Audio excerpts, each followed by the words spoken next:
Arratsaldeon eta ongi etorriak izan zaitezte Koldo Mitxelenara. Bai hemen zaudetenoi eta baita ere pantalla horren atzean zaudetenoi. Arratsaldeon. Buenas tardes, bienvenidas y bienvenidos al Koldo Mitxelena. Saludaba también a quienes nos están viendo a través del streaming, de esa pantalla que en estos tiempos de distancias tan extrañas pues nos permite también estar conectado y sentirnos cerca, así que gracias también por estar ahí. Y es un placer ver a tantos amigos y amigas de la literatura, que es lo que nos va a ocupar hoy. Gracias por haber acudido a estas jornadas organizadas por el Departamento de Cultura de la Diputación Foral de Guipúzcoa junto al Koldo Mitxelena y a estos estupendos diálogos que ha coordinado la escritora Luisa Echenique. La verdad que están siendo interesantísimos. No sé si habéis acudido a alguno anterior, pero hemos visto la película de Vicente Aranda, Tiempo de Silencio, el martes, y ayer se ha hablado de ciencia y política, también temas bastante actuales, creo, pero hoy vamos a hablar de literatura. Pero como os decía, pues gracias por acudir a esta sesión, de estas jornadas que están siendo, la verdad, un bonito y yo creo que necesario homenaje a Luis Martín Santos, una figura esencial para la vida literaria, política y también científica de su tiempo, pero también para el nuestro. Enseguida ya veréis que vamos a unirlo con este 2021. Estas jornadas se organizan también porque se cumple un aniversario redondo, 40 años de la publicación de Tiempo de Silencio. Seguro que lo tenéis en vuestras estanterías, en vuestras bibliotecas, tal vez un ejemplar bastante más antiguo, porque esta la verdad que es una edición nueva que hizo hace poco Austral, creo que en el 2020, pero bueno, tal vez lo tengáis por casa o lo hayáis leído, como comentábamos, en el instituto, en la universidad, y ahora pues es un momento más que oportuno para releerlo, rescatarlo, o si no lo conocéis, pues para descubrirlo también. Es una oportunidad excelente, sobre todo para recordar y también analizar todas las aportaciones que hizo Luis Martín Santos con esta novela, su primera novela y lamentablemente tenemos que decir que la única, porque bueno, murió demasiado joven en un accidente de tráfico cuando estaba escribiendo la segunda novela, Tiempo de Destrucción. Pretendía hacer una trilogía y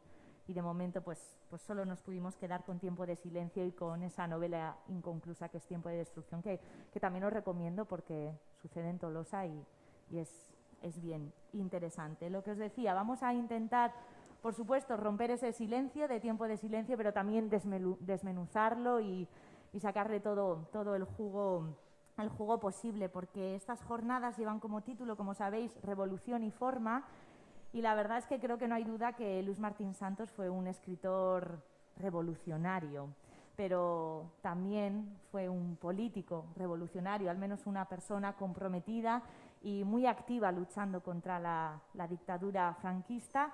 Y en el campo de la medicina, porque él era médico, pues también la verdad que fue un médico comprometido y también revolucionario. Ya entonces él era muy consciente y defendía el importantísimo papel que jugaba la ciencia en la sociedad. Y fijaos, todavía hoy en día lo seguimos haciendo. Tal vez os suene su nombre porque en 1951 lo nombraron director del Sanatorio Psiquiátrico de San Sebastián, así que también la ciencia por eso está presente cuando hablamos de él. En cualquier caso, no quiero extenderme demasiado en la biografía de Luis Martín Santos porque tenemos con nosotros a dos estupendos conversadores y lectores también de Tiempo de Silencio, así que además de como os decía, pues analizar y recordar esas aportaciones que hizo en su novela Luis Martín Santos, pues seguro que también tenemos tiempo de conocer más detalles de su figura, porque inevitablemente, ¿no?, está muy unida a lo que sucede en Tiempo de Silencio.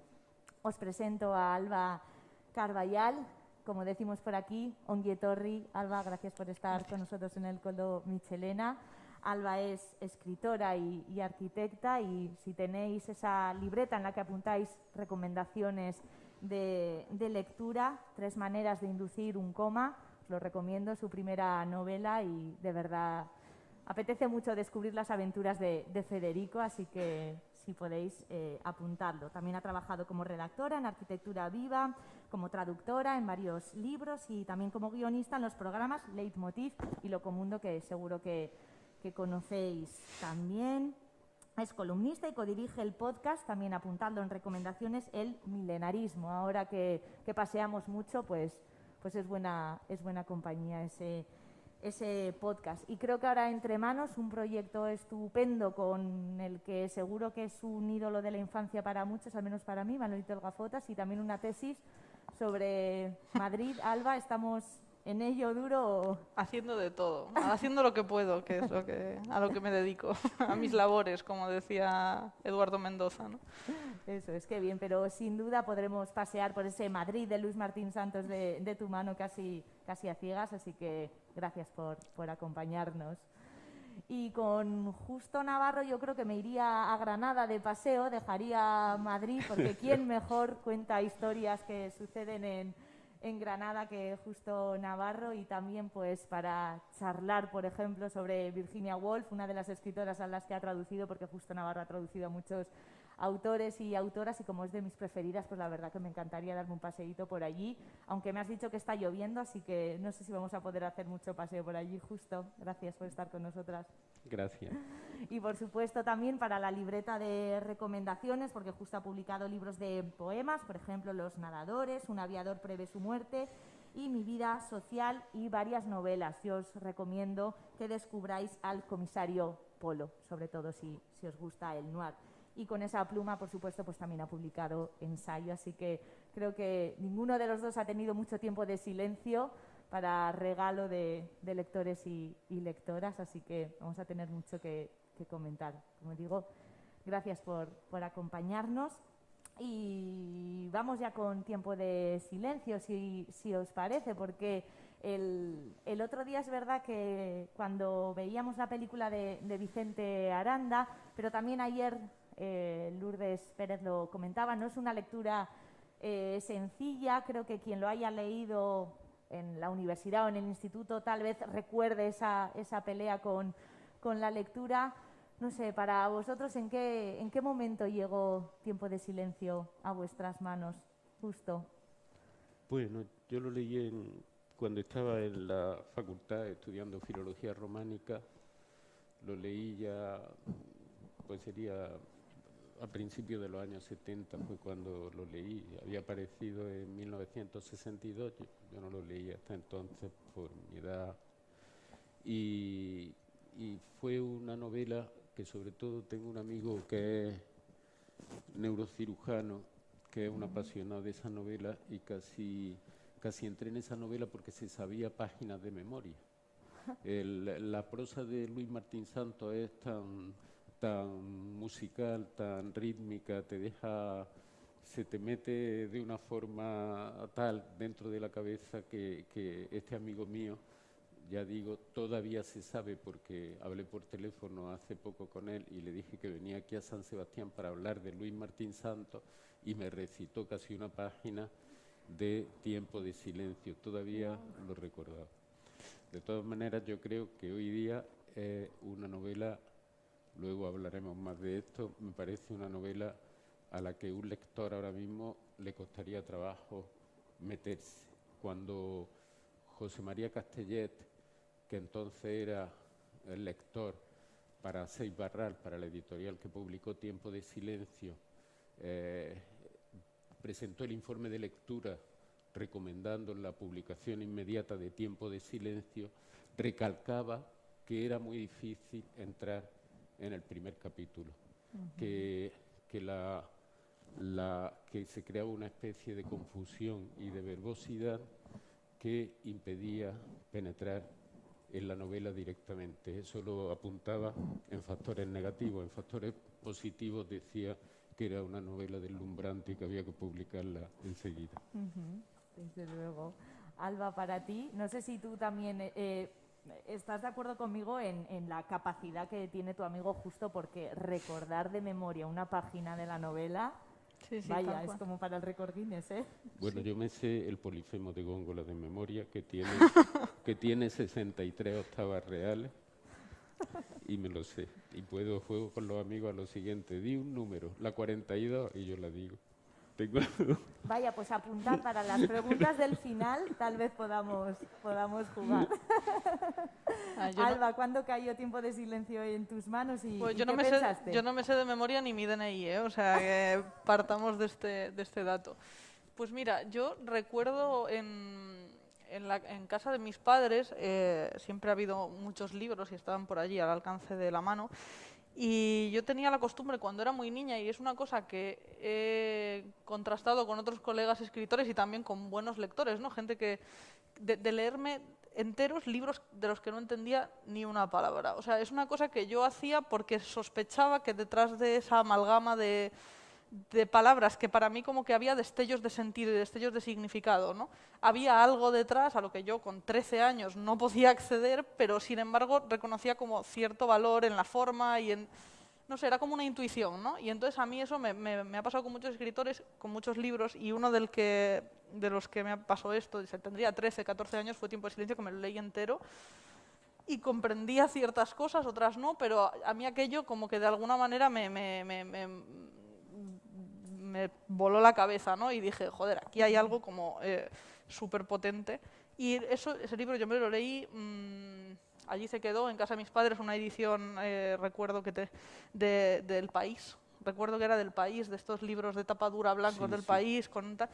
Y luego más adelante, ya con 20, 21, 22 años, como que en un momento dado lo volví a leer, ahí sí que ya con otras herramientas, evidentemente. Y ya como que el primer deslumbramiento como que se superpuso ¿no? Que tenía más que ver con la comprensión digamos, no tanto de la trama, que la trama sí se entiende. Es un libro muy curioso porque es un libro cuya trama es muy sencilla y muy cristalina, realmente. Tampoco, o sea, lo difícil es la forma, es como la articulación de los pensamientos de los personajes que de repente se entremezclan, no sabes muy bien quién está hablando y tal, pero lo que es la trama es muy sencilla de seguir, ¿no? Es como la excusa de la forma de la novela. Y ahí sí que ya empecé a advertir otras cosas. En ese momento yo estaba estudiando arquitectura, y claro, para un estudiante de arquitectura de urbanismo, esta novela es un tratado, o sea, es una maravilla. Como Luis Martín Santos describe un Madrid, además, eso es lo que decía justo, ¿no? Con una verbosidad y con una... realmente con muchísima precisión, porque es que hay páginas de Tiempo de Silencio en las que literalmente puedes recorrer calles de Madrid casi paso a paso, ¿no? Porque está descrito de una forma muy precisa, porque él también se le nota la cirugía, ¿no? Y se le nota la precisión de quirófano, ¿no? De esto es así, tal. Tiene una página en la que describe como las medidas de unas celdas, yo no sé si os acordáis, sí, como en plan la forma de una celda, ¿no? Y entonces eran unos cubículos de esta altura, no sé qué, no te podías poner de pie porque, o sea, tiene una cosa como muy física que a mí me interesa, ¿no? Y entonces a raíz de ahí ya sí que como que conecté mucho con esta novela, y fue muy curioso porque cuando Luisa me invitó, ella no lo sabía, pero el trabajo con el que yo terminé la carrera se llamaba Tiempo de Silencio y era un trabajo precisamente sobre la ciudad de Madrid y Barcelona en las novelas a partir de la Guerra Civil, ¿no? Y una de las, vamos, la principal en el caso de Madrid era Tiempo de Silencio, porque realmente hay unas páginas en Tiempo de Silencio dedicadas a la ciudad de Madrid que son de las más bellas y también de las más duras, ¿no? Y de las más ásperas que se han escrito. Y hay dos fragmentos en concreto que a mí me encantaban, ¿no? Y que me han encantado siempre. Uno de ellos es uno en el que él empieza diciendo: hay ciudades que son tan no sé qué, tan no sé cuánto, que no tienen catedral. Después de una página y media, no sé, diciendo cosas, ¿no? Que no tienen catedral, y dices, tienes que volver atrás porque no sabes de dónde vienes ni nada. Y luego hay un fragmento que yo lo utilizo siempre, ¿no? Para este tipo de cuando estoy sobre todo en lo académico y tal, que él, cuando los dos personajes, Amador y Pedro, ¿no? Descienden a las chabolas, que por cierto son mi barrio. O sea, yo vivo en las chabolas bueno, no vivo en una chabola, pero ahora hay casas, ¿no? Pero que en ese momento era el lugar donde estaban las chabolas de Martín Santos, que es la zona como de Legazpi de Madrid, ¿no? En ese momento era esa zona. Y entonces ellos bajan y desde lo alto, porque tú bajas desde Atocha y vas bajando, ¿no? y desde lo alto ellos veían cómo empezaba el barrio, ¿no? El barrio muy humilde y tal. Entonces él describe y dice, bueno, las casas de Uralita, todo hecho un desastre, las señoras con la silla, no sé qué, una casa rota, sin tejado, tal. Y entonces, como tú tienes la sensación de que están describiendo el poblado chabolista, ¿no? Y entonces Pedro le pregunta a Amador, ¿esas son las chabolas? Y Amador le dice, no, esas son casas. ¿No? Y eso es, claro, tan descriptivo, tan maravilloso realmente como de la miseria que tal, es una fantasía. O sea, a mí me encanta esta novela y bueno.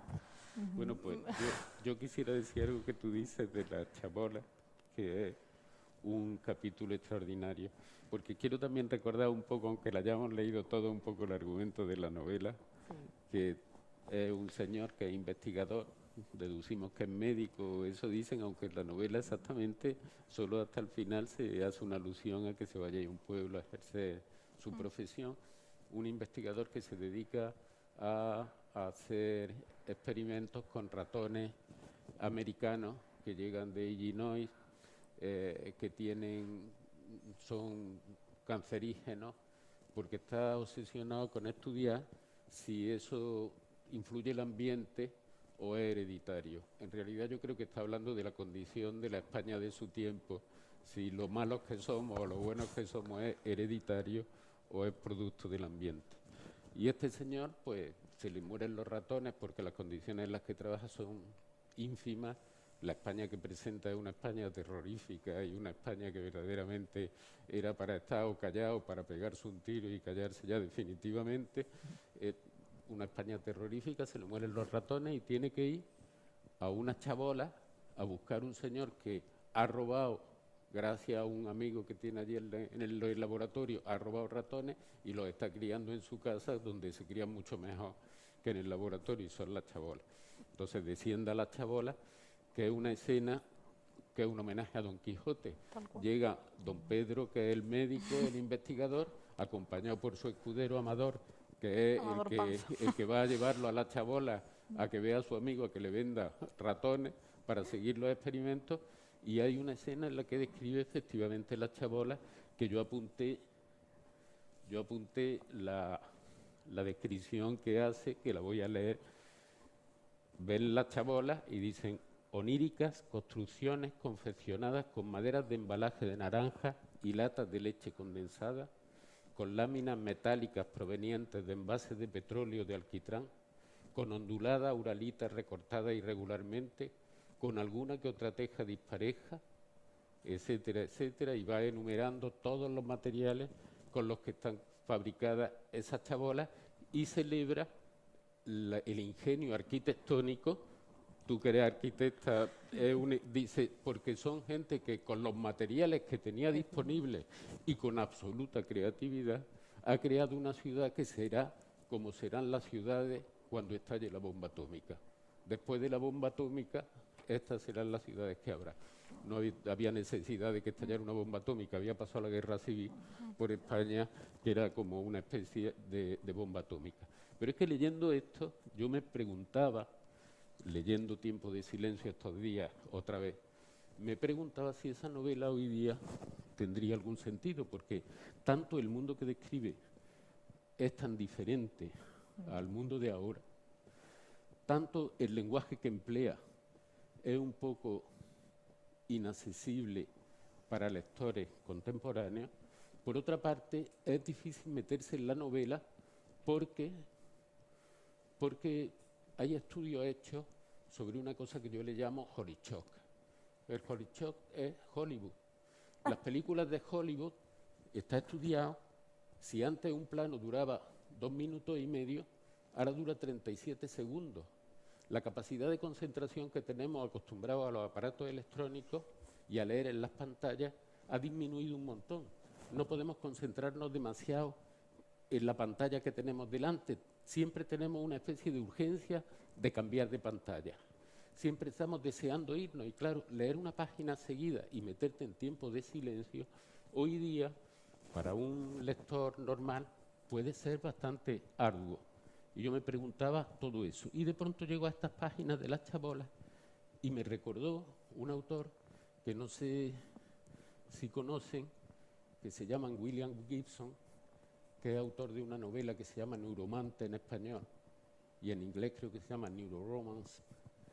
Es el escritor que se inventó el ciberespacio y es el gran gurú del ciberpunk o el gran maestro del ciberpunk. Por ejemplo, Fredric Jameson le tiene dedicado un ensayo. Para mí es un autor fundamental.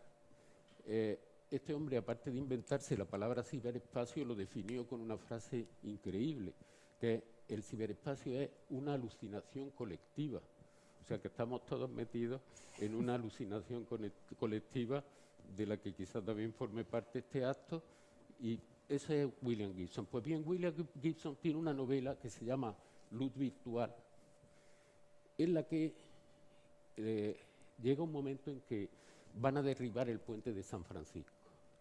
Y antes de que derriben el puente de San Francisco, todos los desarrapados de esa sociedad que está describiendo se van allí a ocupar el puente de San Francisco y construyen exactamente la ciudad que describe Luis Martín Santos en Tiempo de Silencio.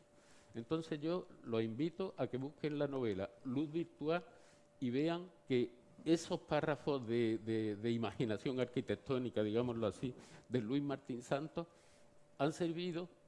No creo yo que William Gibson leyera a Luis Martín Santos, pero probablemente sí, porque me di cuenta, qué barbaridad, qué escritor tan contemporáneo de ahora mismo, de mío, describiendo esta ciudad que es efectivamente como hoy día en muchas ciudades del mundo se vive. No sé, no hay nada más que leer un libro que se llama Ciudad de Cuarzo, de Mike Davis. Estaba pensando, te lo prometo, estaba pensando en Mike Davis, porque Claro. es que te iba a decir literalmente que Mike Davis, es que iba a decir que, como decía el poeta, que hay otros mundos, pero están en este al final. Y es que esta descripción de Luis Martín Santos es que no es imaginativa, es que es fidedigna, es que tú te vas a un... hablábamos de Mike Davis, que tiene un libro que se llama Planet of Slums, Planeta de Ciudades Miseria, lo tradujeron en español, ¿no? Basura, sí. Que es una maravilla de libro, que él describe pues varios suburbios, ¿no? De pues eso, de Nueva Delhi, de Brasil, de África, ¿no? De muchos lugares del mundo, y él como que se mete ahí, y realmente a mí lo que me llama la atención de las descripciones urbanas de estas chabolas, ¿no? De Martín Santos, no es tanto su imaginación como la observación fidedigna de lo que allí sucede en estos lugares, ¿no? Porque realmente cualquier arquitecto que haya trabajado como en lugares subdesarrollados, etcétera, sabe que un bote de leche condensada es un ladrillo, es un material precioso que se paga a precio de oro en una favela o en un... porque es un material que está muy bien construido, que es muy rígido, pero que a la vez es flexible, con lo cual absorbe, por ejemplo, los envites de la lluvia o del viento. Entonces, a mí lo que me llamó la atención precisamente es como que es puro realismo, o sea, es minucioso y sabe perfectamente qué tipo de materiales se pueden utilizar y cuáles no, ¿no? Eso y además, es muy sorprendente. fíjate que William Gibson es un escritor de ciencia ficción, que eso se me Tal olvidó cual. decirlo, y está adivinando, Luis Martín Santos estaba adivinando en 1962 el futuro que iba a describir William Gibson luego en los años 90. Claro, es verdad, yo cuando la leía también me preguntaba si Tiempo de Silencio podría tener algo así como dos lecturas, porque es verdad que tal vez te la pongan en las manos porque es una obra irrepetible, imprescindible, pero también tiene una lectura como documento, ¿no? de una época que, aunque a veces cuando la estás leyendo parece irreal o surrealista por esa parte de la forma y esa ironía que tiene Luis Martín Santos, que lo comentaremos seguro, pero es un retrato perfectísimo de la época, ¿no? de la sociedad, de las clases, los lugares. Es que sus descripciones te van llevando, y eso es paso a paso, detalle a detalle, ¿no? Sí, no sobre todo tiene una visión, yo diría, tiene una visión, no sé, poliédrica, o no ve solo un aspecto de la realidad, ve un aspecto de la realidad y al mismo tiempo que la está describiendo, él mismo se está criticando a lo que cree que ve. Yo creo que eso es lo más interesante de Luis Martín Santos, que hay como varios planos en la misma página. Pero por otra parte, al margen de esas cosas de lectura ya de cala profunda o de sonda, o tratando de leer, yo creo que es una novela que argumentalmente tiene interés. Un señor va a buscar unos ratones, porque se le han muerto los que tenía en el laboratorio, entra en contacto con un mundo inesperado, que son las chabolas, se va de allí ya olvidado y se pasa una noche con un amigo de juerga absoluta.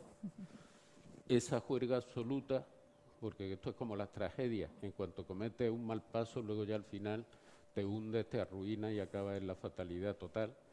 El haber ido a la chabola lo lleva a que el hombre, el arquitecto, el ganadero, como lo llama, el farmer que cría ratones como si fuera una cuadra de yeguas de raza, este hombre va a buscar al médico que ha conocido en la chabola, porque ha ido a buscar los ratones, porque le ha hecho un aborto a su hija, Florita, que se llama la hija, le ha practicado un aborto y la niña se está desangrando y va en busca del médico para que remedie la solución. El médico, en vez de quitarse de en medio y con una resaca impresionante, se va a tratar de hacer lo que pueda y se ve haciéndole un raspado de matriz a una señora que en realidad ya se está muriendo porque se está desangrando. Su primer sangrado, o sea, su primer raspado de matriz, además, ¿no? Exactamente. O sea, él no había hecho eso en su vida, ¿no? Y en la chabola, tal cual, delante de todo. Aprovecha ya Claro. Martín Santos con esa visión doble que tenía a decir, había allí unas ventajas que no eran exactamente los de los quirófanos suecos, pero había tal porque había ventilación en la chabola, o sea, en el quirófano sueco solo entran los precisos, pero allí estaba acompañado por toda la familia y por la no familia y por todos los que lo había llamado la curiosidad de qué estaba pasando allí, unos para criticar, otros para ver si podían ayudar en algo, otros, en fin, ese es el tema, y a partir de ahí la perdición de ese don Pedro, el protagonista, a partir de que participa en la muerte de esa muchacha sin quererlo, prácticamente medio sonámbulo porque iba medio borracho todavía. Y en fin, ese es el argumento de la novela, porque claro, se queda uno pensando qué le va a pasar a este hombre, sobre todo cuando lo detiene la policía, se encuentra en una celda. Tú decías, lo describe con mucho detalle. Hombre, naturalmente, estuvo 4 veces en la cárcel Luis Martín Santos y estuvo en celdas de aislamiento en la Dirección General de Seguridad de Madrid, porque era un dirigente clandestino del PSOE, del Partido Socialista Obrero Español en aquel momento. Entonces, describe con absoluta precisión, porque entre otras cosas se había dedicado toda su vida a observar la realidad física material, porque era médico, porque había empezado como cirujano y terminó como psiquiatra. Por cierto, en tiempo de silencio se ríe de casi todas las cosas. Una de las cosas de las que se ríe es del psicoanálisis existencial. Resulta que el principal teórico del psicoanálisis existencial era él, o sea que también se reía de sí mismo. También decía, bueno, esto también es motivo de fábula, o como él decía, de desacralización. Porque luego me gustaría hablar de eso, de la visión que tenía Luis Martín Santos de lo que era una novela y para qué servía una novela. Es que tenía justo porque, como hemos comentado varias veces, la descripción de la cárcel, es que yo también la tengo subrayada porque verdaderamente es curiosa, y también punto de su ironía, porque dice, entre otras ventajas y tal, no solo eso, la solidez, el cuerpo, la armadura del cemento prestan, una vez que deja de considerarse tal mole grisácea como lecho y se pasa a la no menos útil perspectiva de ver en ella un paisaje habitable o un accidente geográfico, sólido apoyo y campo de ejercicio a quien quiera ejecutar los diversos tipos de gimnasia que una celda de aislamiento permite al prisionero, ejercicios respiratorios, yoga, swing de golf con un palo imaginario, etc., etc. Es decir, que es verdad lo que comentábamos, ¿no? Es verdad cómo está unido. Pero además es que es capaz como de unir, a mí esto es una cosa que me interesa particularmente, es capaz de unir como esta descripción en un tono absolutamente irónico, vamos, que esto lo coge Agnes Heller y te hace un tratado, ¿sabes lo que te quiero decir? O sea, con una precisión casi marcial de, por ejemplo, los usos que se le da en las celdas que en aquel momento eran modernas a un banco simplemente de cemento armado, ¿no? ¿Cuáles eran las ventajas que tenían? Pues que por ahí no se podía colar ninguna enfermedad, que por ahí no se podía trapichear con cianuro para que se matase el preso de turno que se quería suicidar, que por ahí... O sea, son un tipo de cosas que si tú no investigas, tú no te das cuenta de por qué eso se está haciendo así, porque es una cuestión técnica, ¿no? Es una cuestión, digamos, que los arquitectos o ingenieros que diseñasen eso, pues los directores de la cárcel les pedirían según qué cosas y entonces ellos ingeniaron esa solución. Yo te digo una cosa. Yo he pasado una noche en uno de esos sitios. Y no era cómodo. En una cama de cemento de esas. Y era terrorífico. Terrorífico, claro, claro. Entre otras cosas porque siempre estabas pendiente no de ver si te podías dormir, sino si iban a venir a pegarte 3 o 4 claro, guantas más. Entonces claro, pero que tiene mucho mérito la observación en ese contexto, ¿no? Yo O sea, que es lo como... único que observé fue que aquello era terrorífico. Terrible, Y terrible. no se me ha olvidado ni el color. No extraña. Ni el color de aquello. Claro, pero fíjate, él estaba pensando en el palo de... Sí, sí. Estaba pensando en el palo de imaginario. Sí, en el palo de golf. Y luego hay una cosa sobre todo del personaje de Pedro, ¿no? Que a mí me parece, se preguntaba antes justo si tenía algún sentido hoy la novela, ¿no? Si hoy conservaba como... Y a mí hay algo que me parece profundamente contemporáneo, que es la forma en la que Luis Martín Santos presenta a su, digamos, a su héroe o a su antihéroe, ¿no? Y es porque me parece que, mientras que en el siglo XX, en general, los antihéroes tendían a ser personajes más bien inadaptados a su realidad, en el siglo XXI estamos empezando a observar personajes que realmente su esencia es estar ultra adaptados a una realidad enferma, ¿no? O sea, pero en realidad su característica, su rasgo definitorio es la ultra adaptación, no es ni la rebeldía, ni la... digamos, el hecho de ser outsiders o de ser marginales o tal, sino precisamente la ultraadaptación. Y es que Pedro es un personaje que se adapta a todo, o sea, se adapta a todo lo enfermo, todo lo turbio que se encuentra, se adapta a la pensión con aquellas muchachas, no sé qué, se adapta a irse de juerga a no sé dónde, a la casa ultraburguesa preciosa de su amigo y a las chabolas, y va y le hace un aborto a la otra. O sea, él se adapta a todo.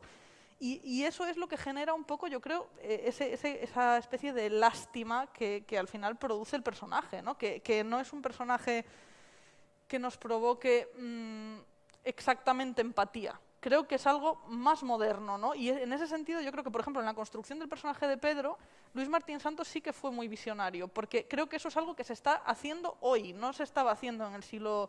cuando él publicó la novela, ¿no? Porque no es un pijo aparte. Tú con un pijo aparte te irías de cañas, empatizas, te divierte, te parece un canalla, no sé qué, pero no es ese personaje, es otra cosa, yo creo que mucho más de hoy, ¿no?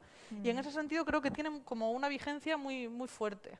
Sí, además según lo vas leyendo es verdad, ¿no? Como comentaba justo, la trama tiene su aquel, porque en primeras a lo mejor no te esperas qué es lo que va a hacer Pedro, porque te tiene un poco desubicada, ¿no? Parece médico tal, pero de repente eso aparecen las chabolas, pero luego una cosa, la otra al prostíbulo con su amigo Matías, que decir que sí que se nota que son personajes que están trabajados. Pedro es un personaje que se siente descontento con la realidad en la que vive.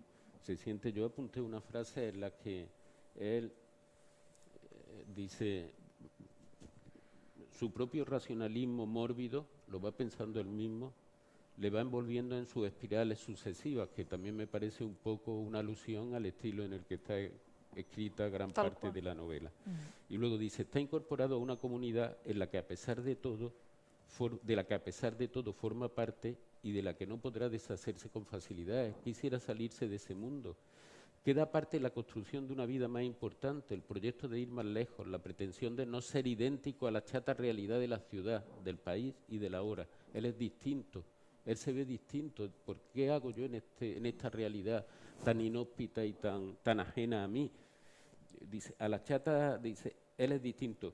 Y luego, respecto a las mujeres, que sería también una buena cosa hablar de cómo el tratamiento de las mujeres en tiempo de silencio, dice, ha elegido un camino más difícil a cuyo extremo está otra clase de mujer, que la mujer que suele aparecer en la novela Tiempo de Silencio, de la que lo importante, la mujer que él quiere, no será ya la exuberancia elemental y cíclica, sino la lucidez libre y decidida.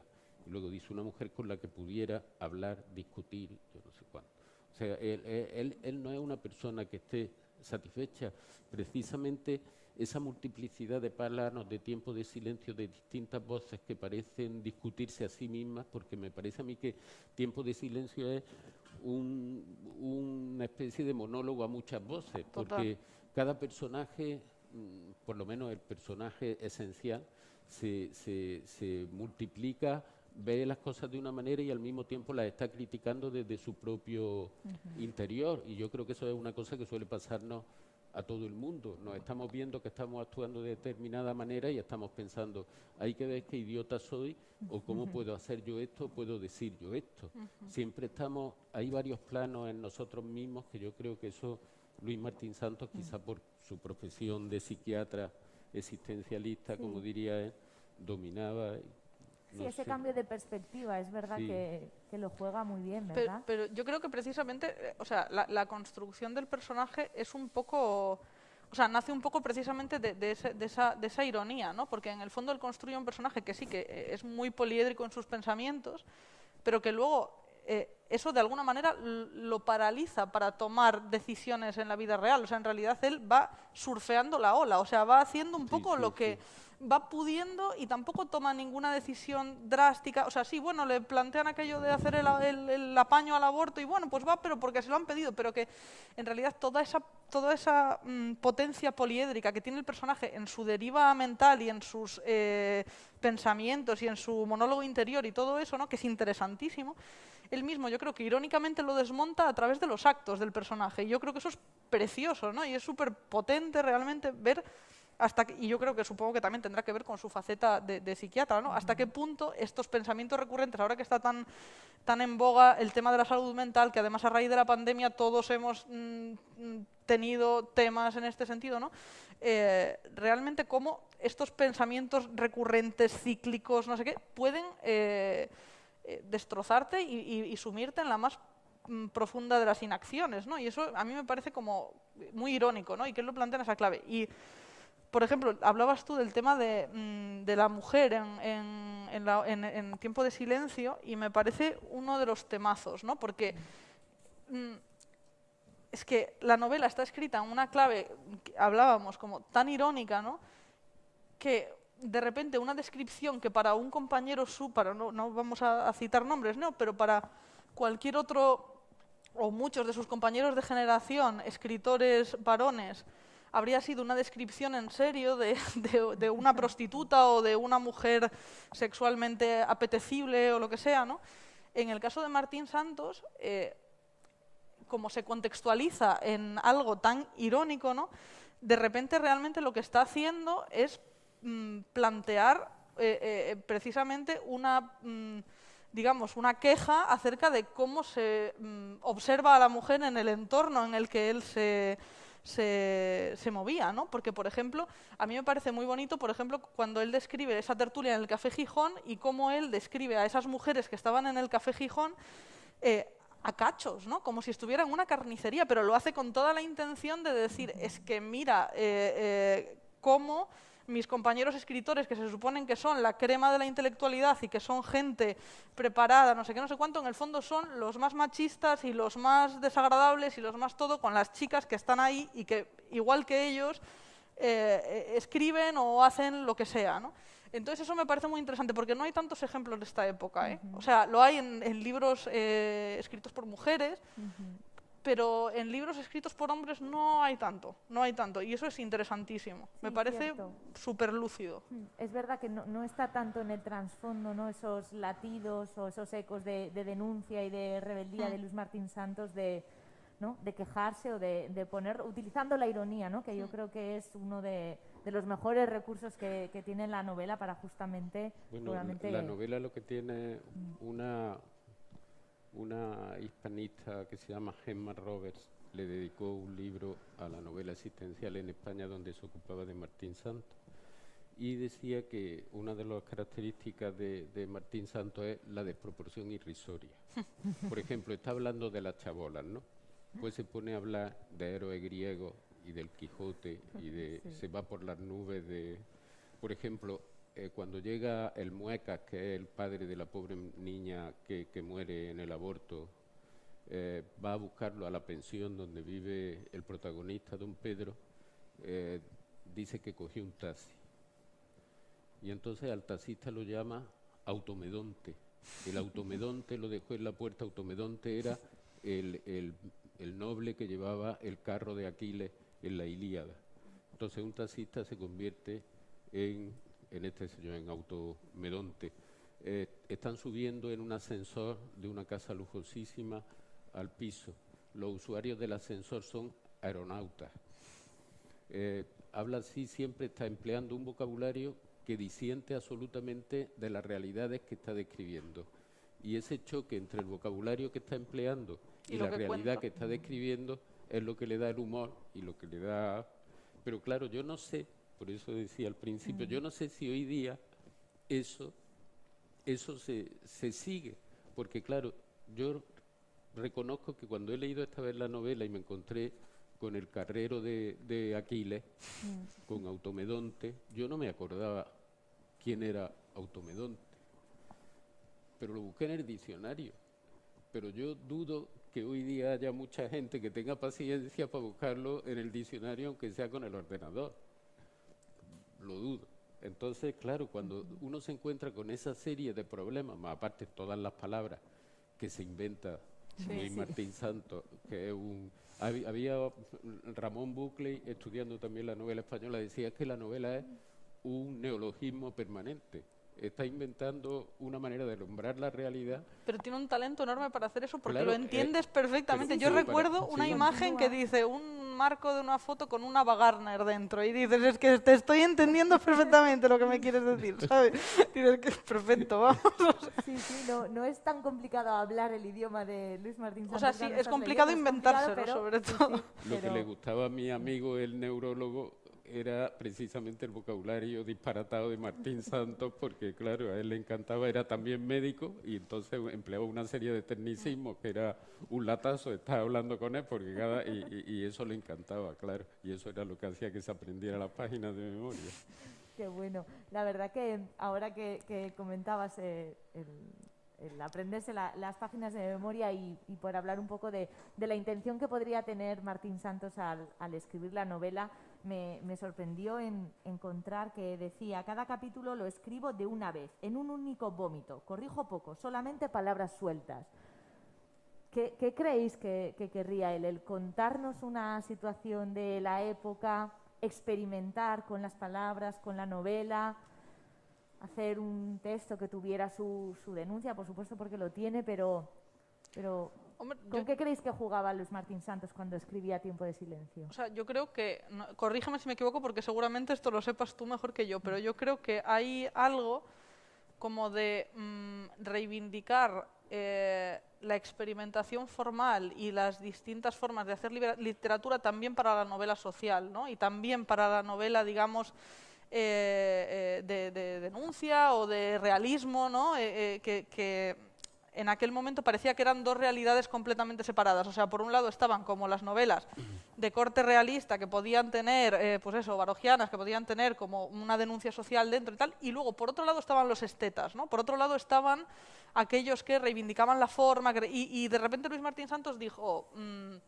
vamos a ver, es que son dos cosas que van por separado y que se pueden unir y que pueden ir en paralelo, ¿no? Y yo creo que eso es lo bonito de la novela también, que aplicó de forma fantástica, ¿no? Unas cuestiones como de innovación formal, sobre todo en relación tanto al lenguaje, a por ejemplo la conjugación de la primera y la tercera de una forma súper libre, que realmente es difícil que funcione y lo hace funcionar muy bien.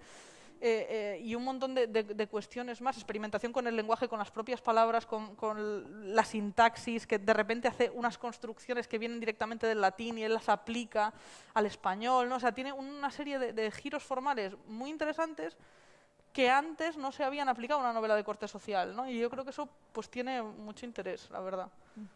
Hombre, Luis Martín Santos hay que tener en cuenta que publica Tiempo de Silencio en 1962. Es el mismo año que publica Mario Vargas Llosa, La ciudad y los perros, que es otra gran novela. y son dos novelas que absolutamente no tenían nada que ver con lo que se estaba escribiendo en España en ese Total. momento. En ese momento estaba en España dominando lo que llamaban el realismo de la Berza, o que era pues las novelas que publicaban autores buenos como Antonio Ferrer, Armando López Salinas, Zúñiga. Había una serie de escritores importantes que publicaban ese tipo de literatura, y él se separa de ese mundo, escribe otro tipo de novela. Cuando le preguntan quiénes son sus novelistas preferidos, aparte de Stendhal y otros escritores que cita, al primero que cita es a James Joyce. Yo me acuerdo que cuando mi casa era una casa muy de psiquiatras, yo siempre lo he dicho, teníamos psiquiatra de cabecera, una de las pocas familias que yo conozco con psiquiatra de cabecera. Yo me acuerdo que el Ulises yo lo leí por primera vez porque me lo prestó el psiquiatra de mi familia. Y que por cierto no le devolví el libro, lo siento. Y verdaderamente para mí fue una conmoción. Yo ya, que estaba empezando a tratar de escribir, yo no podía escribir como esas novelas que para mí eran absolutamente ajenas de los realistas, estos, lo que llamaba Luis Martín Santos realismo pedestre. Pero Luis Martín Santos tuvo ocasión de decir por qué escribía y por qué escribía su novela. Se lo preguntó una hispanista y lo que le respondió fue que escribía para modificar la realidad y para algo que me parece a mí fundamental si se quiere escribir, para reformar o cambiar la realidad y para divertirme yo. O sea, para escribir yo creo que hay que divertirse, y si no, Si es no, es muy mejor, cansado. si no es mejor meterse a escribiente, pero escribiente de una oficina o algo de eso, que además ahora con el ordenador es más fácil. Entonces quería divertirse, pero él decía qué tipo de novela quería escribir.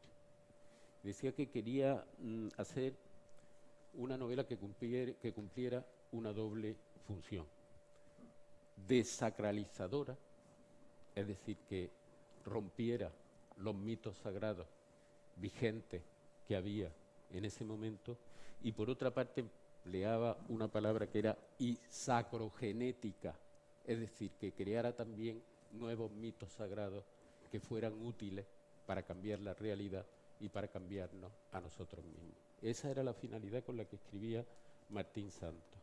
Entonces, si situamos la novela Tiempo de Silencio en la corriente de la literatura española de ese tiempo, hay que tener en cuenta que los escritores verdaderamente importantes, por ejemplo Luis Martín Santos, cambian el modo de escribir, El paradigma, sí. y por otra parte cambian, en consecuencia, el modo de percibir la realidad que tienen sus lectores y que tiene él mismo.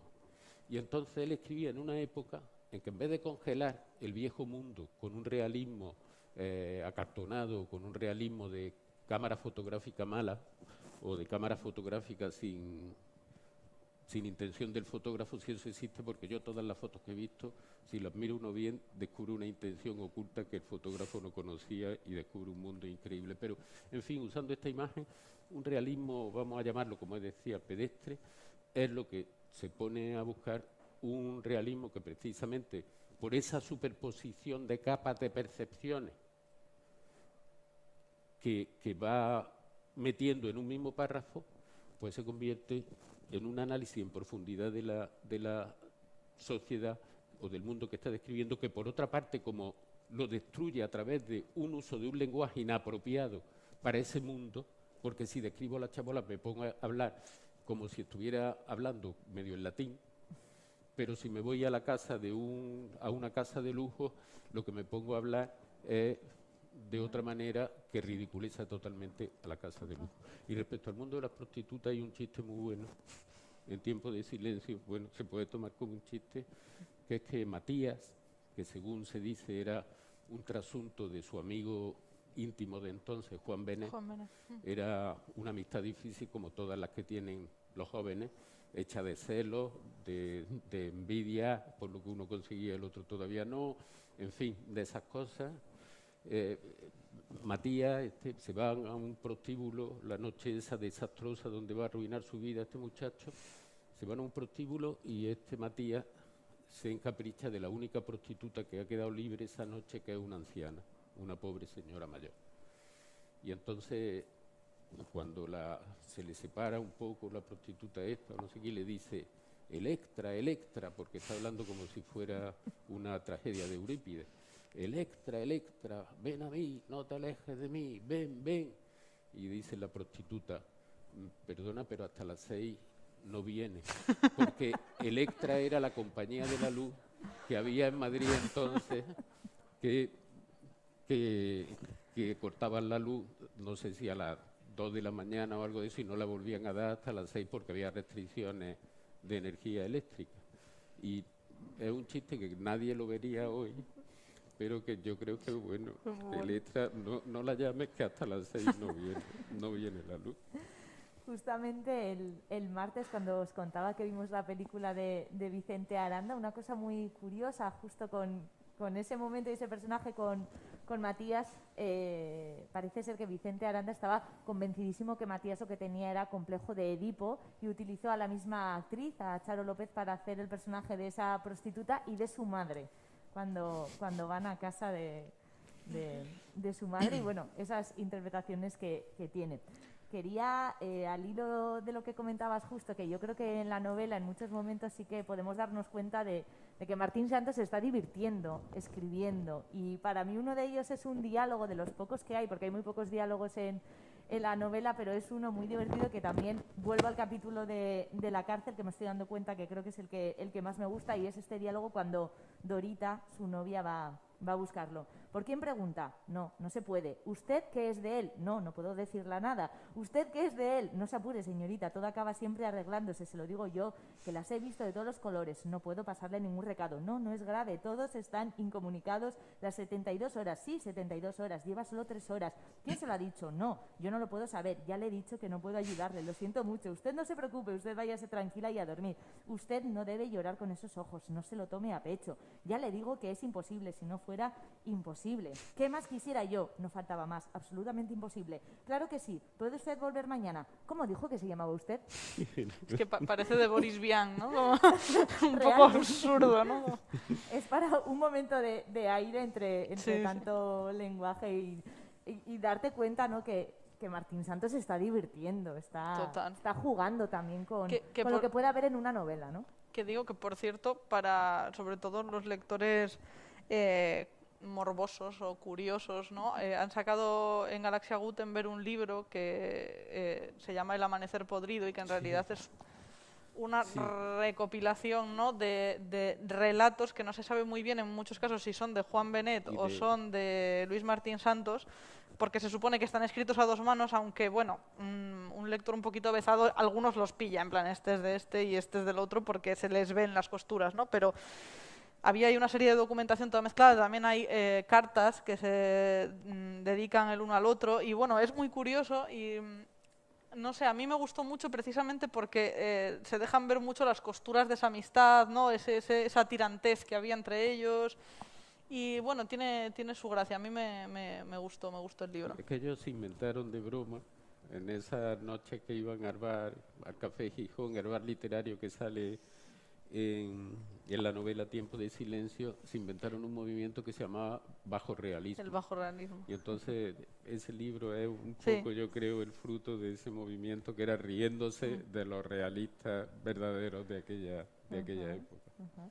Luis Martín Santos también aquí fue parte de esa academia errante en la que se reunían para charlar, reflexionar, y también es verdad que el libro, sobre todo, pues al final tiene un punto iluminador, y yo creo que también muy lleno de reflexiones y de ponerse un poco más a divagar, ¿no? También tiene... Y luego también tiene mucho de vivido, porque, por ejemplo, su experiencia carcelaria, su experiencia de detenido aislado en la Dirección General de Seguridad de Madrid.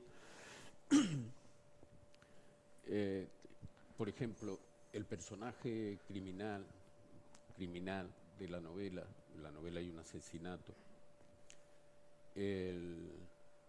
ese personaje se llama Cartucho. Cuando Miguel Martín Santos, cuando Luis Martín Santos estuvo en la cárcel, se reunió un día clandestinamente en su celda o en la celda del otro preso con otro dirigente del Partido Socialista que también estaba preso en ese momento. Y esa reunión la preparó un preso común que redimía pena por haciendo de servidor de la cárcel. La preparó para que se encontraran clandestinamente dentro de la cárcel estos dos dirigentes del PSOE, estos dos dirigentes socialistas, y ese hombre se llamaba Cartucho. El criminal de la novela Tiempo de Silencio se llama curiosamente Cartucho. No sé, siempre aprovechó, yo creo, todas sus vivencias, como por ejemplo aprovechó en Tiempo de Destrucción, que si el Tiempo de Silencio se puede relacionar con el Ulises de Joyce, sobre todo, por ejemplo, las escenas del burdel, por aquí, cuando van a la casa de Doña Luisa y en James Joyce, cuando van al prostíbulo de Belle Cohen, hay un parentesco, pero en Tiempo de Destrucción el parentesco yo creo que es con una novela que había traducido en España Dámaso Alonso, que era el Joyce primero, que era Retrato del artista adolescente, que es una novela de formación, como es Tiempo de Destrucción, la formación de un niño que llegará a ser juez. Curiosamente también en Tiempo de Destrucción hay al final un caso policíaco, un caso criminal que tiene que resolver el protagonista, que acaba siendo juez, como este es médico, como el médico, el de Tiempo de Silencio.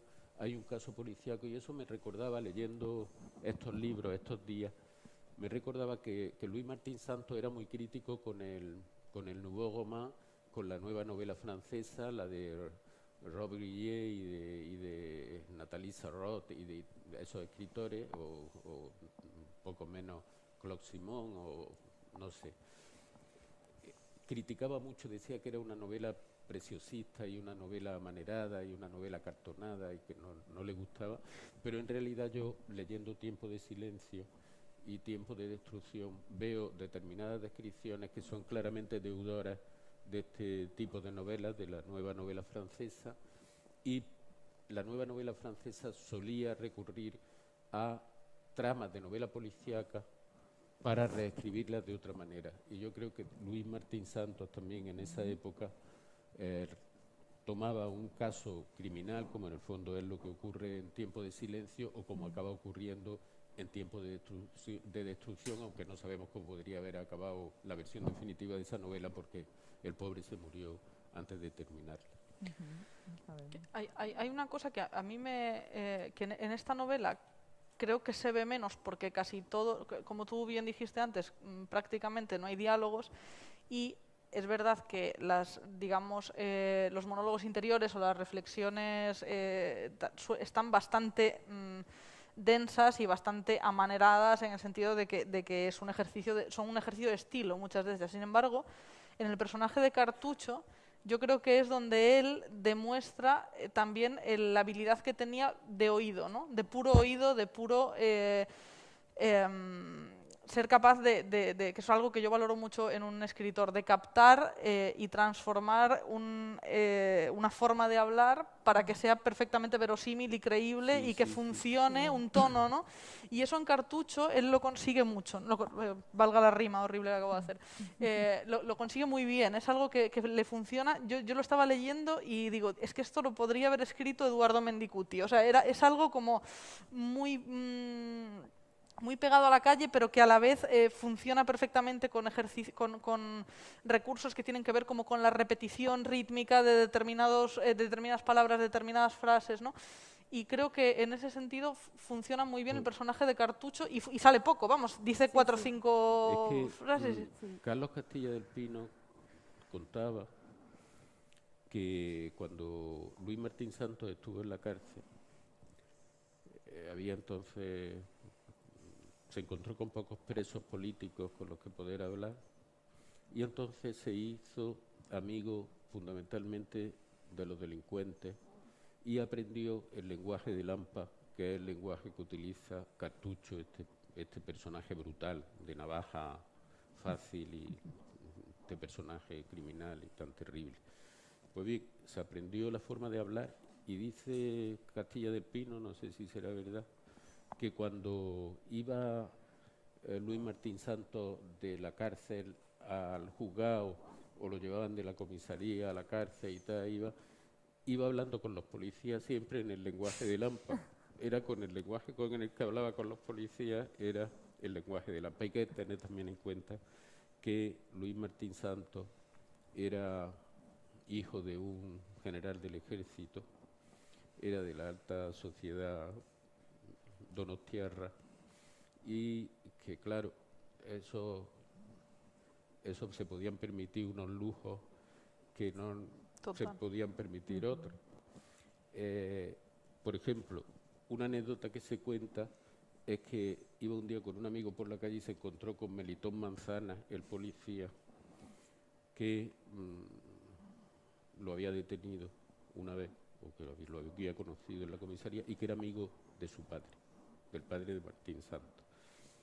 Martín Santos se acercó a saludarlo con su amigo y cuando se lo presentó a su amigo dijo: yo no sé quién tal, mi amigo, Melitón Manzana, esbirro.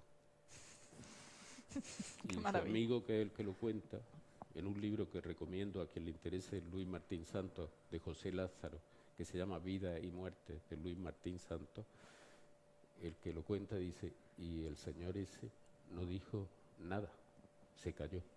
De todas maneras, en Italia, como se le llama a la policía habitualmente, es esbirro. Sei un esbirro. Es un esbirro. En Francia lo llaman flic y aquí son la voz flic. O sea que más o menos todos sabemos un poco de ese de lo que estamos hablando. Pero en fin, que eso, que tenía una cosa que es fundamental en un escritor, que es el enamoramiento de la realidad. Sí. Y el enamoramiento de las palabras, que cuanto más palabras tengamos, más capaces somos de ver la realidad. Porque si yo llego a un campo y me sé el nombre de las flores, veo todas las flores. Pero si solo me sé el nombre de flor, llego y digo: hay flores. Una realidad mucho más pobre. Era lo que decía Peter Hanke, el escritor austriaco, ¿no? Decía: James Joyce es un gran escritor porque tiene un vocabulario de 30.000 palabras. Y entonces, es verdad. ¿Y a qué obedece querer tener un vocabulario de tantas palabras? A que estás enamorado de la realidad y la quieres nombrar. ¿Tú te imaginas que estás enamorado de alguien que no lo puedes llamar por su nombre? No. Entonces es normal que tú te intereses por cómo se llama cada cosa. Desde luego, y aquí se cumple eso de que lo que no se nombra no existe y en una novela más. Vamos a abrir turno de preguntas, si os parece, porque se nos va acabando el tiempo y por si alguien tiene algún comentario o quiere preguntar algo, pues estamos abiertos a saber qué opináis sobre Tiempo de Silencio, si lo tenéis leído, lo habéis releído. Luisa.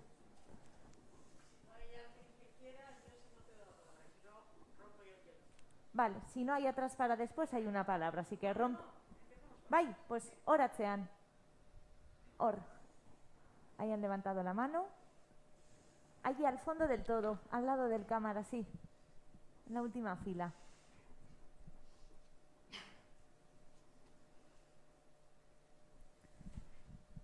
Adelante. Buenas tardes. No sé si con máscara se oirá medianamente bien, pero hay algo que siempre me sorprende cuando asisto a actividades como esta, por ejemplo, con este libro.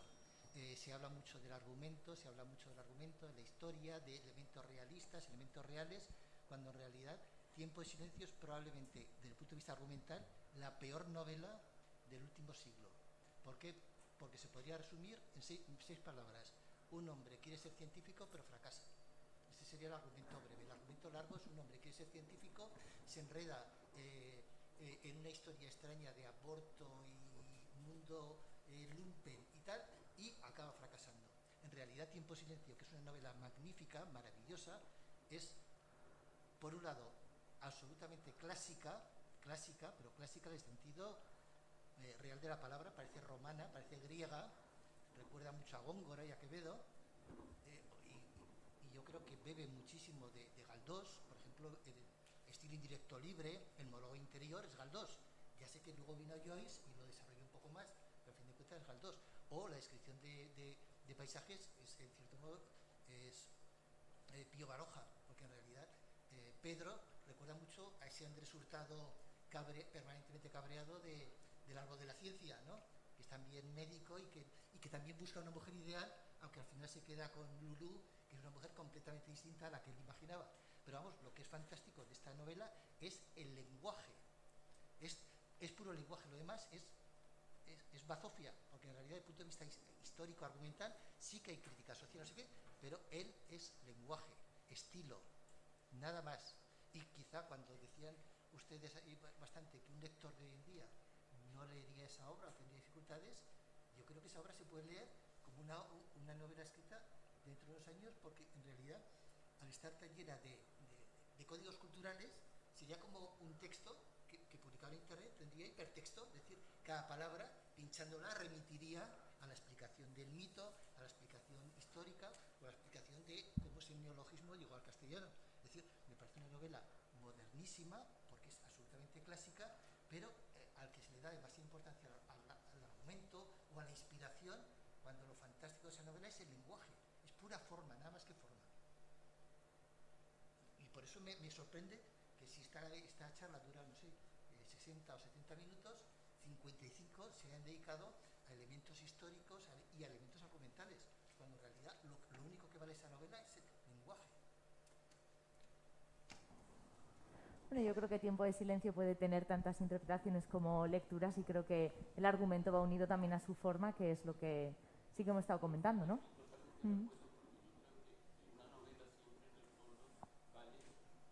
Por su lenguaje.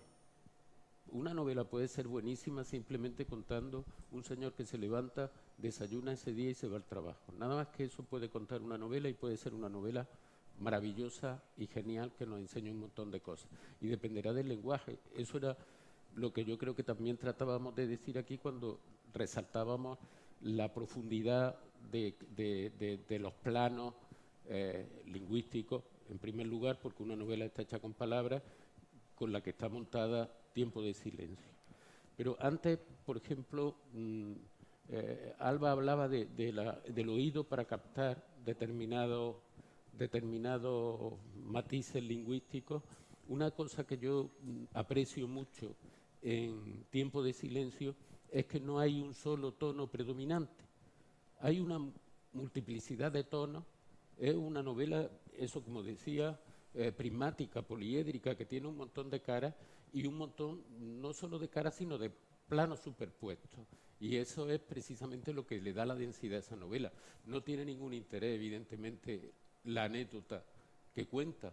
No tiene ningún interés. Un señor que se ve complicado en un aborto es detenido por la policía, y al final otro señor cree cometer una venganza y asesina a alguien que es totalmente inocente. Vale, ese es el argumento de la novela. No tiene mayor interés. Pero, por ejemplo, sí tiene interés el que...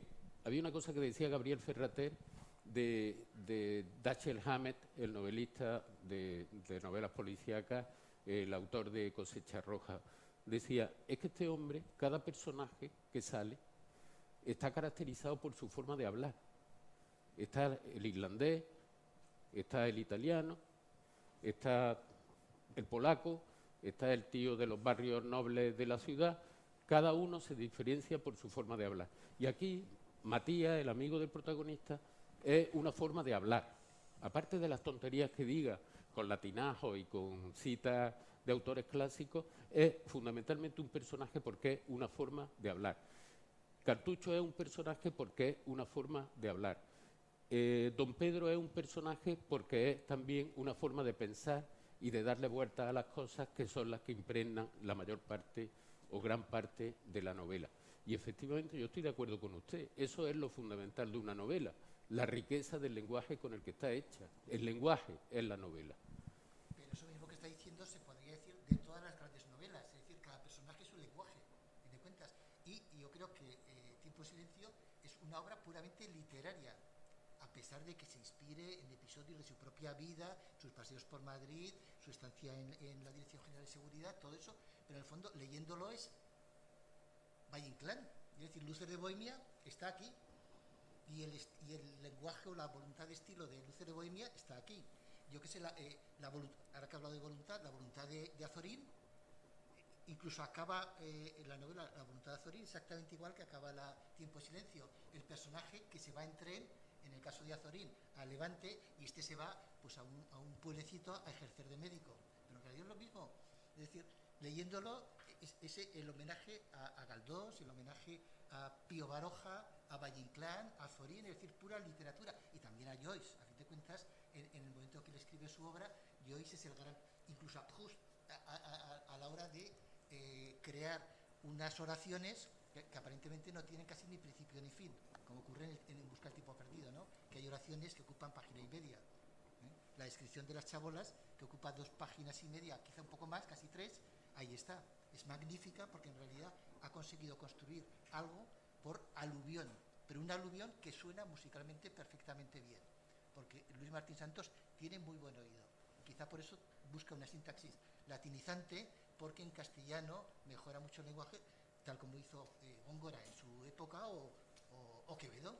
Pero a fin de cuentas, cuando no encontraban en castellano expresiones o fórmulas correctas, acudían al latín, desde el punto de vista del vocabulario o de la sintaxis.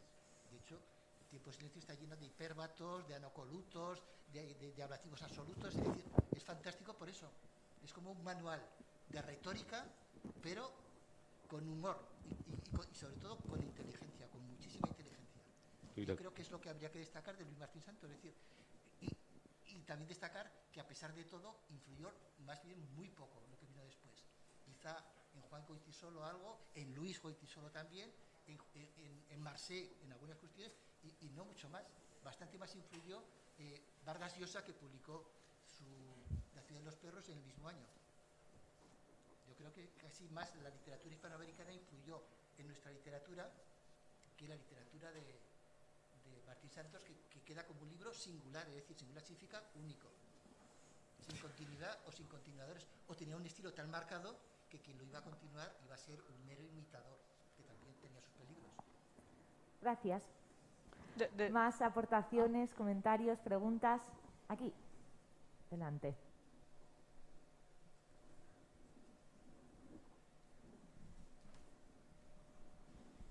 Sí, buenas tardes.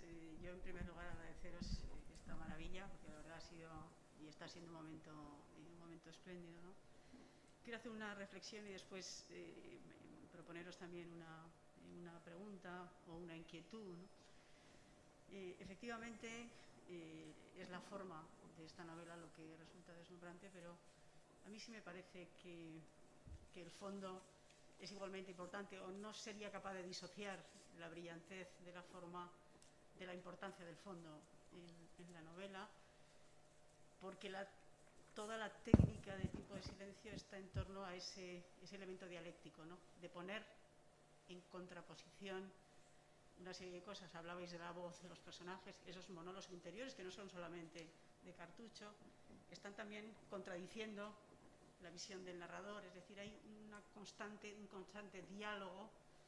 dialogismo en el interior de la novela que me parece capital, porque recogiendo algo que habéis dicho los dos y que señalaba, y que tampoco estabais muy de acuerdo, ese conformismo que tú decías de Pedro, a mí me parece muy importante que Tiempo de silencio es una novela que se publica en el año 62, sale al público, digamos, en el 61 con el premio Pío Baroja y las repercusiones que eso tiene, pero Martín Santos la sitúa antes del desarrollismo, podríamos decir, la primera ya llegada del turismo, etcétera, etcétera. Es decir, en un momento que me parece clave, y yo veo en el personaje de Pedro el destino de España.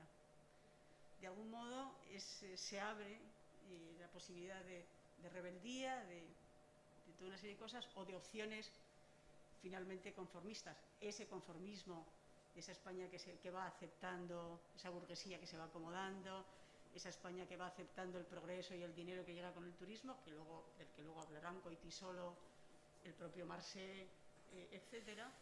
Creo que Martín Santos se sitúa en el momento previo, y en ese momento previo toda la novela está al servicio de esa dialéctica, de esa especie de encrucijada, y en ese sentido, efectivamente, ese conformismo que podría no serlo, yo creo que esa es la clave, y en ese sentido me parece que el fondo es extremadamente importante, que todos esos sectores sociales que se ven están en lo mismo, es decir, ¿por qué España van a apostar?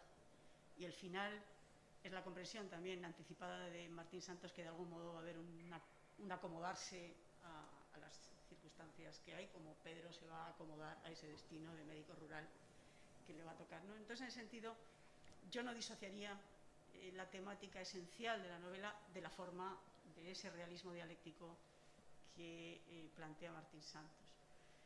Pero mi pregunta va por otro lado. Hemos hablado aquí de las dificultades que tendría un lector actual, ¿no? A mí me parece también una metáfora, y eso es lo que quiero proponeros como si os interesa entrar en ese debate brevemente, como en muy pocos años en España, un libro que se leía en los institutos, que podía leer cualquiera porque era guiado para leer ese libro, ahora sabemos que incluso personas formadas en la literatura no serían capaces de leerlo. Si en un homenaje a Martín Santos no tenemos que plantearnos como una pérdida cultural extraordinaria el que no seamos capaces hoy de leer Tiempo de silencio, y de algún modo también el reflejo de lo que está sucediendo en nuestro país con un patrimonio cultural fundamental, ¿no? Bueno, con respecto a lo primero que has comentado, o sea, yo sí, evidentemente, todos creo que somos conscientes de que Tiempo de silencio es un ejercicio, para empezar, de estilo, ¿no? Y un ejercicio que tiene que ver con poner ciertos recursos literarios aprendidos de generaciones pasadas y también de sus contemporáneos de muchos lugares, ¿no? Y que hay un montón de referencias cruzadas, etcétera. Y es verdad que la pura peripecia, digamos, la trama, no tiene una complejidad enorme, pero esa trama creo que está puesta al servicio de algo que prevalece sobre la trama, que es el contexto. Y en ese sentido, para mí, desligar la forma de Tiempo de silencio de, por lo menos, el contexto cultural que quiere reflejar en ella, o sea, eso sí que me parece como un error de bulto, porque al final él todos esos recursos literarios que maneja con una maestría apabullante, ¿no? Los pone, digamos, al servicio de lo que tú estabas contando antes, ¿no? De estar contando una realidad con voluntad transformadora. Y eso es que es esencial en Tiempo de silencio, y si no se entiende esto, yo creo que hay algo que se está escapando. Eso como por un lado. Y por otro, con respecto a lo que dices tú, fíjate que será porque soy millennial, pero a mí me parece que tenemos una suerte de la leche nosotros. O sea, quiero decir, tenemos a nuestro servicio una herramienta fabulosa que es Internet. O sea, yo no sé cómo habría sido para mí la lectura, en serio, no la primera que hice, ¿no? Sino la lectura en serio de Tiempo de silencio sin el Google al lado. O sea, es una maravilla realmente tener una herramienta al alcance de nuestra mano que nos permita poder bucear y perdernos, no solo en Tiempo de silencio, sino en cualquier texto, ¿no? que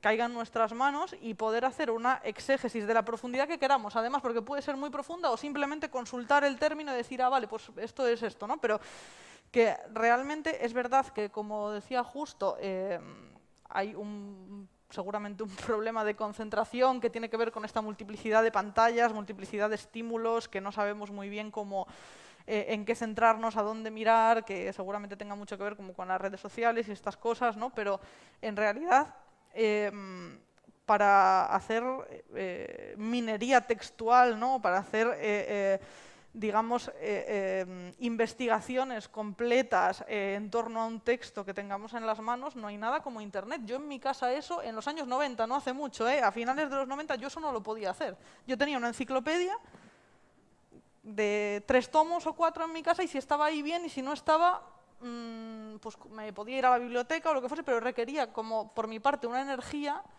muchísimo mayor de lo que podría requerir hoy. Entonces, en ese sentido, yo voy a defender el hecho de que Internet puede ser una herramienta fantástica que nos permita bucear en los textos de una forma que antes era impensable, ¿no? Entonces, en ese sentido, yo estoy muy agradecida de ser lectora en el siglo XXI, la verdad. Sí, es una gozada, la verdad es que sí. No solo el diccionario, lo Google. No, yo también, yo estoy totalmente de acuerdo contigo. Internet ofrece una serie de ventajas insólitas que no podíamos imaginarnos hace solo unos años, y efectivamente tú te pones yo por ejemplo Automedonte no lo busqué en el diccionario de la academia, que pesa una barbaridad y me tengo que levantar, lo tengo que coger, corro peligro de que me caiga encima y me lesione. En fin, yo lo busqué en el diccionario, en la edición del Claro. internet. Lo busqué. Luego de la casualidad que me fui de excursión con un amigo el fin de semana ese y era un helenista y me estuvo explicando ya no solo cómo se llamaba el carrero de Aquiles, sino también cómo se llamaba el carrero de otro de los personajes de la Ilíada, pero en fin, también hablando se va aprende una cosa. El problema yo creo que es que no sé si el mundo de Tiempo de Silencio es lo suficientemente atractivo para que un lector, y cuando estoy hablando de un lector de ahora, estoy hablando de un lector veinteañero o adolescente como yo era cuando leí esa novela, ¿no? ¿Hasta qué punto ese mundo lo puede atraer? Por ejemplo, la novela empieza con un homenaje a Ramón y Cajal, ¿no? A Santiago Ramón y Cajal. Yo creo que hoy día, como no lean una edición crítica, por ejemplo la de Alfonso Rey en la editorial Crítica, pues esas alusiones se le van a escapar. Cuando se ¿Tú comete el crees? No asesinato... estoy tan segura, ¿eh? Un buen lector, no sé, o sea, No porque... estoy hablando de un buen lector, estoy hablando de un adolescente o un post-adolescente o un veinteañero. No sé yo si va a recapacitar, entre otras cosas, porque es bastante enrevesada la primera página. O sea, la primera página es ya una especie de frontera que hay que pasar con Sí. mucha voluntad de colarse por la serie de filtros que pone Martín Santos. Luego, estamos acostumbrados a leer con ese estilo que yo le llamo Holy Short, el Holy Short o Holy Shock, que es párrafos muy breves, diálogos cada 2 por 3. Yo conozco a mucha gente que dice que no lee una novela que no tenga diálogo. Entonces, eso es una cosa que es así. Estamos acostumbrados por el cine y por las series de televisión a que no duran demasiado los planos, cambian instantáneamente. Estamos acostumbrados no a estar leyendo un libro, sino a estar pendiente del teléfono por si me llama mi primo. O si recibo un mensaje de mi amiga yo no sé cuánto, que estoy esperando que me llame. En realidad estoy pendiente de ver cuánta gente me quiere y cuánta gente me está prestando atención en este momento. En fin, el espejito de Blancanieves. ¿Soy la más guapa hoy? Pues sí, eso estoy esperando. Y entonces, claro, así es difícil tener una concentración. Es maravilloso Internet, pero también tiene, como todo, tiene también sus problemas. Total. Pero luego llegamos, el mundo del burdel. Pues la verdad, es un mundo desagradable, un mundo terriblemente machista, un mundo terriblemente inhóspito, que si ha llegado a estar allí leyendo la novela, probablemente ahí, no sé, quizá por curiosidad antropológica sigan leyendo, pero tampoco, es que es un mundo muy ajeno a nuestro mundo de hoy. Por ejemplo, cuando Cartucho comete su crimen, termina diciendo, ¿cómo era? No hay plazo que no se cumpla, ni deuda que no se pague. Es una venganza. Y está citando el título de una comedia del siglo XVII-XVIII, la transición del teatro del siglo de oro al siglo XVIII. Está citando eso de un tal Antonio Zamora. Claro, todo ese mundo de dobleces, que por una parte está describiendo la realidad más vulgar y por otra parte está citando a una pieza clásica del siglo XVIII, pues todo ese mundo se escapa. Claro, una persona más o menos pues lo ve y sigue esa historia, pero es que hay personas que precisamente todas esas alusiones culturalistas y tal le desagradan, porque dicen, yo me esto que viene ahora aquí, yo no sé cuánto tal. O sea que el mundo de los lectores ha cambiado mucho y yo no sé si hoy día, por ejemplo, esta novela se leía en los institutos y ya no se lee, pero yo dudo que hoy día un joven leyera de buen grado esa novela, se metiera de buen grado en esa novela, entre otras cosas porque no tiene diálogo, o tiene muy pocos diálogos. ¿Pero tú crees que un joven de los 70, por ejemplo... De los 70 años. Me refiero... De 70 años, digo. Un joven de 70 años. No, pero me refiero, ¿tú crees que un joven cualquiera, seleccionado al azar, en la España de 1970 o 1980, también leería con absoluta comprensión de todo lo que ahí se refiere Tiempo de Silencio? Es que yo creo que no. Yo creo que los los buenos lectores siempre han sido pocos. Lo que pasa es que ahora hay un fenómeno y es que hay más gente que lee que antes y un gran porcentaje de esa gente que lee en los 80 seguramente directamente no serían lectores y ahora son lectores pues de una literatura que no sé si ni siquiera es merecedora de ese nombre, ¿no? Pero quiero decir, es gente que lee determinadas cosas, pero que al final los buenos lectores, el porcentaje yo creo que tampoco ha cambiado tanto y que al final estos ejercicios de minería textual que antes se podían hacer de una manera o a lo mejor eran cosas más directas, ¿no? Al mundo que tenían cerca y a lo mejor ahora está un poco más lejos, pero bueno, es lo que podría haber pasado con un lector del Quijote de los años 60 Si a mí me gustaría de España, ¿no? equivocarme, yo No lo sé. que veo, lo más terrible que veo es la diferencia del mundo ese que describe. Es un mundo muy muy desagradable. Yo que sé, No, a eso sí. lo mejor hay gente que, por ejemplo, las continuas alusiones que hay o varias alusiones que hay en la novela al acto sexual entre un hombre y una mujer, como clavar el estoque y esas cosas y tal, que es propia de la época, porque hay una anécdota de Martín Santos con el director de cine Antón Ezeiza, que Antón Ezeiza cuenta que tuvo una novia argentina que era bellísima y que era su primera relación con una mujer y se la presentó a Martín Santos y Martín Santos le dijo: joder, tú has debutado directamente en las ventas, yo llevo toda la vida toreando becerradas. Entonces toda esa serie de alusiones que están de ese mundo y que están en la novela, pues a mucha gente hoy día a lo mejor le desagradan. Porque yo ahora cuando he leído otra vez la novela había muchas cosas que también me desagradan. Comparar, por ejemplo, eso, la relación con clavar el estoque, cosas así, ¿no? Hay una serie, por ejemplo, en el café de los novelistas, que tú lo ves como una mirada crítica y quizás sea una mirada crítica. Los sermones que echan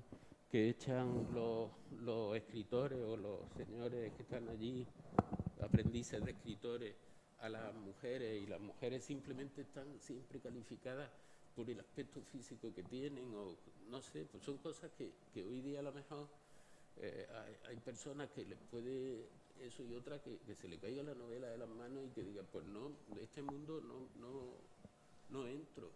Bueno, pero es que al final todas las novelas son hijas de su tiempo, todas las Hombre, obras claro, si ya culturales en además, general. ¿quién Entonces, lee ya En busca del tiempo perdido? por eso, ¿Quién lee entonces. ya el Ulises? ¿Quién lee ya nada? Pero también todas las lecturas son hijas de su tiempo, o sea que a lo mejor un lector de hoy pues ve cosas distintas que a lo mejor un lector de hace 30 años no veía, ¿no? Entonces eso también creo que tiene cierto interés. A lo mejor un lector de hace 30 años, lo que yo he dicho de esto que he dicho de que veo una cierta crítica a ese mundo machista y tal, a lo mejor directamente no lo veía y lo veo yo porque como lectora tengo otros referentes y otros inputs, Sí, ¿no? sí. Quiero decir que también, bueno, Ya, pues pero Sí. también, si me permitís, igual algo que también me parece importante en la novela, es decir, lo que la novela señala también es la mujer como el territorio de la violencia, el territorio donde se ejerce esa violencia. Y yo creo que en el retrato que hace de España, en el fondo está diciendo las dictaduras, y en ese sentido que me parece de las cosas más modernas de la novela, porque después eso ha tenido un desarrollo extraordinario de ver cómo, o sea, de representar la violencia política, la violencia dictatorial, utilizando, por ejemplo, el terreno de la condición de las Total. mujeres. Y eso está en la novela. Tiene de Martín razón, Santos. en eso lleva razón. Es que eso, la violencia, sí, sí. la violencia de España en ese momento se ejerce sobre el cuerpo de las mujeres. Sí, sí. Y eso, Las muertas son mujeres, el machismo es así. Y en ese sentido creo que se adelanta en muchísimos años en lo que va a ser recurrente en la presentación, por ejemplo, de las dictaduras, ¿no? En lo privado y en el cuerpo de las mujeres. y eso, por ejemplo, que hablábamos de forma y todo eso, pero eso es una cuestión contextual potentísima y es que es puro, yo que sé, es pura Leixevic, ¿no? O sea, de repente estás narrando, pero es que además es que es uno de los pocos escritores, por lo menos de los que yo he leído y que yo recuerdo de esta época, que habla, o sea, que utiliza la palabra violación. O sea, que de repente cuando está hablando de un señor que se mete en la habitación de una muchacha de la pensión y a hacer no sé qué con ella, de repente utiliza la palabra violación. A mí eso me llamó, en esta tercera lectura que he hecho de la novela me llamó poderosamente la atención, porque eso no está presente en la mayoría y de repente joder, esa significación, ¿no? que ya en su época tenía que darle a las palabras, o sea, esa palabra, como todo lo que hace Martín Santos, está escogida con precisión milimétrica, ¿no? Y en ese sentido yo sí creo que hay una lectura desde hoy que la revela profundamente moderna en lo político, ¿no? Lo que me preocupa también es que Luis Martín Santos tenía la intención de ser desacralizador. Y efectivamente su novela es absolutamente eficaz en ese sentido. Es una novela absolutamente corrosiva, respecto a la época, una novela además que se ríe de todo, se ríe incluso de la propia visión del mundo dominante de Luis Martín Santos, que influía todavía en sus novelas, porque claro, se ríe del perspectivismo de Ortega y Gasset en la conferencia en el Cine Barcelona, se ríe cuando con la manzana, cómo parte la manzana y cada persona vemos la manzana de distintos modos y tal, pero resulta que ese perspectivismo es el que aplica en su novela. Cada personaje se ve a sí mismo de varias maneras, es visto por los demás, hay una confrontación de esos distintos puntos de vista. En realidad se estaba riendo de la propia manera que él tenía de afrontar la realidad y se estaba riendo de su propia formación académica, por decirlo así. Entonces la novela en eso es absolutamente eficaz. Lo que yo digo simplemente es que aquello que decía Humberto Eco de que una novela tiene muchos planos y cuanto más planos tú seas capaz de vislumbrar, pues la novela te gusta más. Entonces, claro, cuanto tú vislumbras más planos en tiempo de silencio, la novela te gusta más. Lo que yo dudo es que hoy exista una voluntad de ver planos distintos en las cosas. Por ejemplo, una cosa que se está perdiendo lamentablemente es el sentido de la ironía y el sentido del humor. Todo se toma literalmente, casi. Lo de la ironía es algo que se tiende a olvidar. Sí, claro, es que Tiempo de Silencio a lo que juega es a la ironía. Se está riendo de todo desde el principio de la novela. Se está riendo de los laboratorios, se está riendo de la mentalidad del protagonista, que es el que piensa las cosas, se está riendo de los literatos de Madrid, se está riendo de las clases altas de Madrid, las clases bajas las mira, en el fondo, con una gran piedad. Con bastante respeto, sí. Con una gran piedad y con bastante respeto, pero también sin disfraces, sin tratar de embellecer la realidad, todo eso. Pero yo lo que dudo es que hoy día haya una voluntad de ver los distintos planos que tiene una frase, o sea, los distintos, no sé, hay otra forma más plana de leer, sí. Yo qué sé, eso de que me decía aquel o aquella, yo solo leo novelas que tengan mucho diálogo. Yo creo que la mejor conclusión para esta tarde está también en Tiempo de Silencio, porque hay un momento en el que Pedro dice todo está en los libros, y efectivamente en este yo creo que sí que está todo, está la forma como una revolución, pero también un retrato y un documento de la época y tantísimas cosas que hemos comentado y que podríamos estar comentando largas horas, porque lo cierto es que todo está aquí en Tiempo de Silencio, que supuso un nuevo rumbo, un cambio. Hay una cosa, antes de que terminemos, que me gustaría decir que os fijaréis cuando lleguéis a vuestra casa y veáis Tiempo de Silencio. La página donde Matías va por la Gran Vía, ya casi al final de la novela, y se para viendo los escaparates, y ve las joyas, los jamones, un mundo de riqueza absoluta, y dice, a través del cristal era como la caverna de Platón, era como la caverna platónica. Los esclavos que veían solo sombras que estaban encadenados, pues así hoy día a través de internet, a través de las pantallas vemos un mundo maravilloso y en muchos escaparates que son como la caverna platónica. Nunca vamos a acceder a esas cosas que están detrás del cristal, y en ese momento pasan dos desarrapados, una pobre madre y un niño miserable, y ven la caverna platónica detrás del cristal.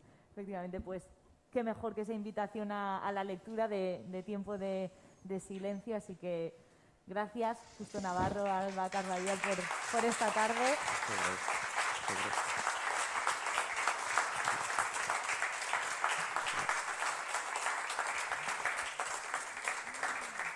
Eskerrik asko, y que sigáis leyendo, releyendo Tiempo de Silencio, y todavía mañana queda una última sesión de este ciclo al que también estáis invitados y invitadas. Eskerrik asko eta hurrengo arte.